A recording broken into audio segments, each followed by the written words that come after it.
when President Donald Trump connected by phone last week with Republican megadonor Sheldon Adelson, perhaps the only person in the party who can cut a 9-figure check to aid his re-election. The phone call unexpectedly turned contentious. The 87-year-old casino mogul had reached out to Trump to talk about the coronavirus relief bill and the economy. But then Trump brought the conversation around to the campaign and confronted Adelson about why he wasn't doing more to bolster his re-election, according to 3 people with direct knowledge of the call. One of the people said it was apparent the president had no idea how much Adelson, who's donated tens of millions of dollars to pro-Trump efforts over the years, had helped him. Adelson chose not to come back at Trump. Advertisement. When word of the call circulated afterward, Republican Party officials grew alarmed the president had antagonized one of his biggest benefactors at a precarious moment in his campaign. They rushed to smooth things over with him, but the damage may have been done. Adelson's allies say it's unclear whether the episode will dissuade the Las Vegas mogul, long regarded as a financial linchpin for Trump's re-election, from helping the president down the home stretch. A White House spokesman declined to comment. The president needs the money. With less than 3 months until the election, he is overwhelmed by a flood of liberal super PAC spending that his party has failed to match. Since this spring, outside groups supporting Joe Biden have outspent their pro-Trump counterparts nearly 3-1, an influx that's helped to erase the president's long-standing financial advantage. Now, Republican leaders are pleading to billionaires for help, Trump advisors are pining for new outside groups to form, and the White House is growing anxious to see what Adelson, who has pumped hundreds of millions of dollars into Republican super PACs over the past decade, will do. It's important that the word get out to donors that we need the super PACs and we need them to step up to the plate, said Clubs for Growth president David McIntosh, whose group is poised to launch a $5 million TV campaign next week. There hasn't been the urgency on the super PAC side. But now we're seeing that you've got to take care of that, too. The avalanche of spending on the left isn't expected to end anytime soon. Pro-Biden groups have reserved over $70 million on the TV airwaves between now and the election, while Trump-allied groups have booked just $42 million, according to the media tracking firm Advertising Analytics.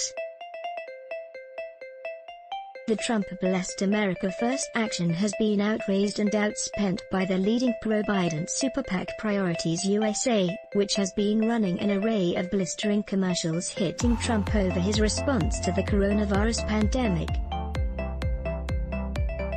Republicans point to an array of reasons for America First's struggles. Some of the president's aides point out that, much to their frustration, he has shown less interest in super PAC fundraising than Barack Obama did ahead of his successful 2012 re-election. He's also shown a reluctance to do the kind of glad-handing, cold calling, and grooming of billionaires needed to cultivate a well-funded super PAC. Others say big Republican givers are holding back checks because of the potential business fallout of being a major Trump contributor, after word surfaced that fitness company executive Stephen Ross was hosting a Hamptons fundraiser for Trump. Patrons at his Equinox and SoulCycle chains staged a boycott. With Trump trailing badly, some donors are more interested in bankrolling efforts to save the GOP's Senate majority. Among the contributors who've cut checks to the super PAC for Senate Republicans but not Trump's are hedge fund manager Paul Singer, investor Charles Schwab, and real estate developer Mel Sembler. Others say there is simply exhaustion with Trump and disgust at his handling of the coronavirus pandemic. Dan Eberhardt, a Republican donor who has contributed to America First Action, pointed to what he described as an enthusiasm gap among super PAC donors. "We are getting clobbered," he said. "The left-leaning super PACs are bringing a lot more air support to Team Biden than the ones on the right are bringing to Team Trump, unfortunately."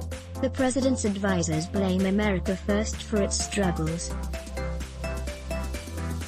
They point to its decision to wait until spring to take on Biden and to its $4 million investment on a TV commercial that spotlighted Vice President Mike Pence but made no mention of Trump. The move infuriated the president's advisors. On the morning the commercial was launched, a Trump advisor reached out to a Politico reporter unprompted to blast the move.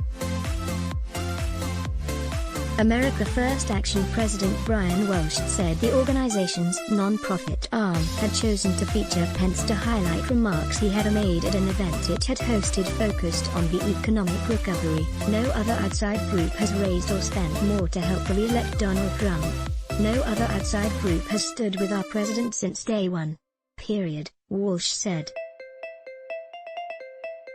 We have been on the air, online and in mailboxes since April and continue to be so today. While America First Action has the White House's imprimatur, ongoing concerns about the group have triggered conversations about whether an alternative super PAC should form. While Adelson is unlikely to donate to America First Action, allies say he is open to funding another pro-Trump outfit.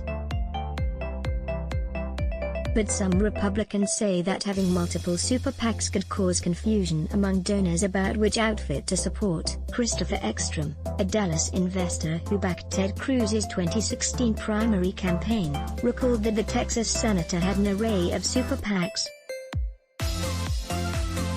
Some potential givers, he recalled, wound up not giving to any of them. Team Trump was wise to centralize their super PAC after his victory and prevent their super PAC from being balkanized, said Ekstrom, who has given over $20,000 to pro-Trump causes this election cycle.